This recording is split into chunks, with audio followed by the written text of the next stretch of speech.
Some Pennsylvania counties won't count mail-in ballots until after Election Day. This means we could see delays in Pennsylvania's final results. The president has already questioned the legitimacy of voting by mail. So what happens if President Trump challenges the final results? NBC News Now correspondent Simone Boyce walks through the possible scenarios.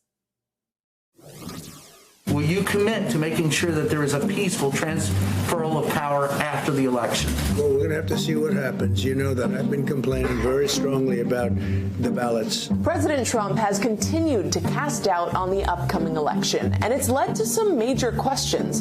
Namely, what happens if the president loses the race and refuses to concede? A bit of a disclaimer here, we don't know what's going to happen next week. No one does. We could very well know the results on Tuesday night.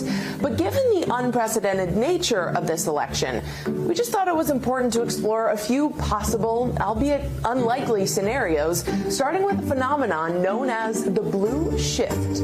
Many states have expanded vote by mail or absentee voting. We already are seeing it underway right now because of the pandemic.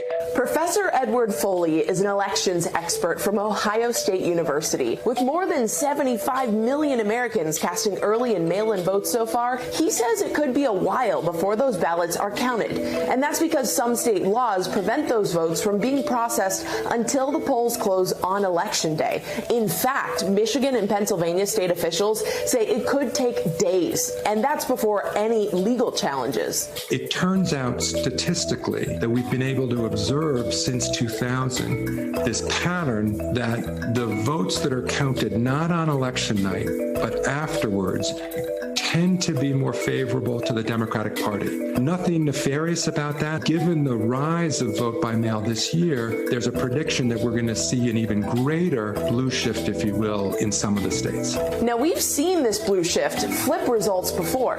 Take the 2018 Arizona Senate race. On election night, Republican Martha McSally had a slight lead, but after almost a week of counting early and mail-in ballots, the results shifted, and Democrat Kyrsten Sinema became the winner by more than 2%. So could this election face a similar result? Well, with more Democrats requesting mail-in ballots than Republicans, FOLEY says it could. You could be very confident that your preliminary count on election night was going to hold and be valid. Well, that's no longer the case. FOLEY published a study mapping out how the blue shift could set the stage for a contested race. He wrote it last year, before we even knew about the pandemic and a subsequent surge of early voting. It goes like this.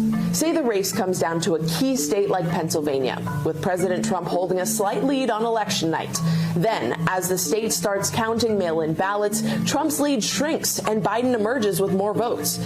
Trump then refuses to concede, challenging the validity of those mail-in ballots. The president's rhetoric has set the stage for such a battle, even though millions of votes counted late could still be completely legitimate. They're sending out tens of millions of ballots, unsolicited. Both sides are lawyering up for a potential legal conflict, and there have already been lawsuits. Does a president have a constitutional right to contest an election? Yeah, so any candidate can either concede defeat or ask for a recount or try to challenge the results. If the president pushes his party to take the reins, Professor FOLEY fears things could get messy in a state like Pennsylvania, where you have a Democratic governor and a Republican-controlled state legislature.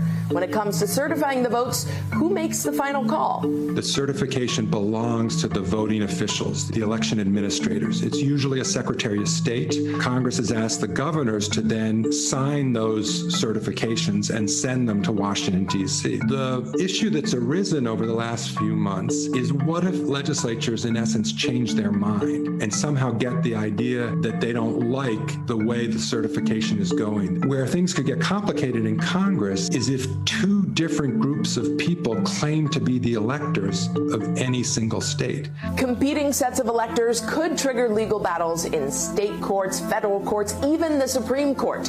But if all else fails, the Constitution does have a backup plan. Under the 12th Amendment of our Constitution, there's a special joint session of Congress, January 6th. The worst case scenario is there's a breakdown in the process. The Senate wants one answer and the House of Representatives wants the other, based on partisanship. Now this would be completely uncharted territory. We'd have a new Congress by January 6th, but Vice President Mike Pence would still take charge of this meeting as president of the Senate. And technically, if there's still a disagreement by Inauguration Day, Nancy Pelosi could even become acting president if she's reelected House Speaker.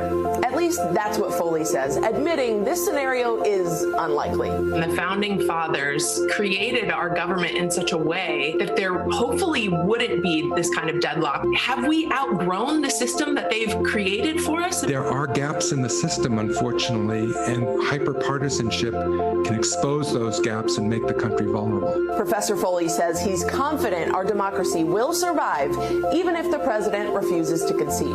But throwing our electoral system into question, that's another worry.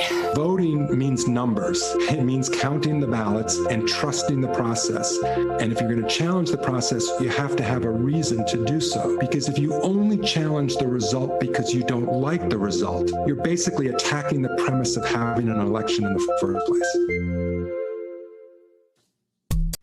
Hey, NBC News viewers, thanks for checking out our YouTube channel. Subscribe by clicking on that button down here and click on any of the videos over here to watch the latest interviews, show highlights, and digital exclusives. Thanks for watching.